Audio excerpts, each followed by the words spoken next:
就是这种异响声。究竟是什么原因让这位内蒙古的老铁来找我修车？经过了车主的描述，在当地检查，这种异响声，方向机损坏了，要换方向机。换一台方向机得到的报价是接近2000块钱。出现了这种的异响声，如果你不仔细检查，真容易把方向机给换了。嘎巴嘎巴的响，跟方向机的响声呢非常的相似。经过了我们仔细的排查，发现这台车的方向机以及底盘配件没有出现光亮。对于打方向出现的嘎巴嘎巴的异响声，方向机的故障我已经给它排除了，跟方向机一点关系都没有。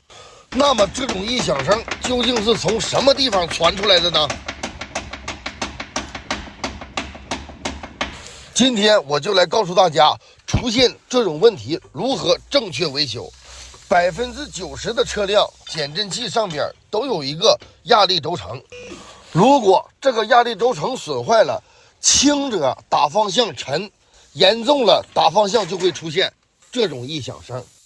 咱们马上就把减震器拆掉了，一起来看一下压力轴承到底长得什么样。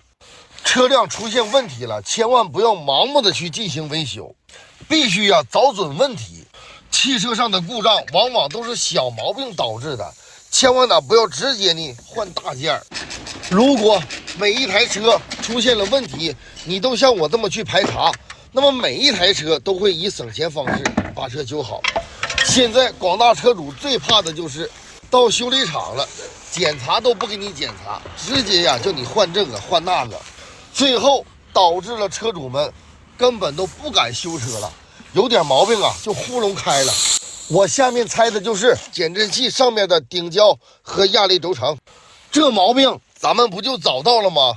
这不就是压力轴承已经碎了吗？压力轴承碎了不说，滚珠子都没有了，就剩2个了。就这种状况，它打方向能不响吗？从这点可以看出来，这台车的车主开车那叫一个猛啊！压力轴承一圈的滚珠让他开的就剩2个了。看这轴承跟油封碎的，这边是新的油封，压力轴承上面的油已经打好了。这上面呢，每隔一段都有一个滚珠，这个滚珠起到的作用就是我们在拐弯的时候，方向盘打死，在回轮的时候，方向盘自动回位。您的爱车如果也出现了同样的问题，那么都像我这么去检查吧。它坏了的主要症状有打方向沉，以及打方向不回位，还有的就是打方向出现异响声。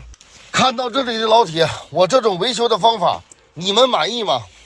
明明是一个压力轴承出现的异响声，差点让车主更换了方向机的总成。现在的修理工真是没法说了，因为是啥呢？很多的学徒工自己都能开修理厂了。最后再次提醒所有的广大车主，修车必须找准家。减震器正在安装中，安装完毕之后呢，咱们一起来试验一下，看看还有没有之前打方向出现的嘎巴嘎巴的响声。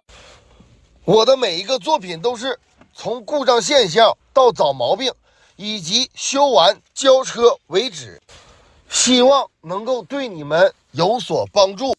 来，一起看重点。异响声解决，一个小小的问题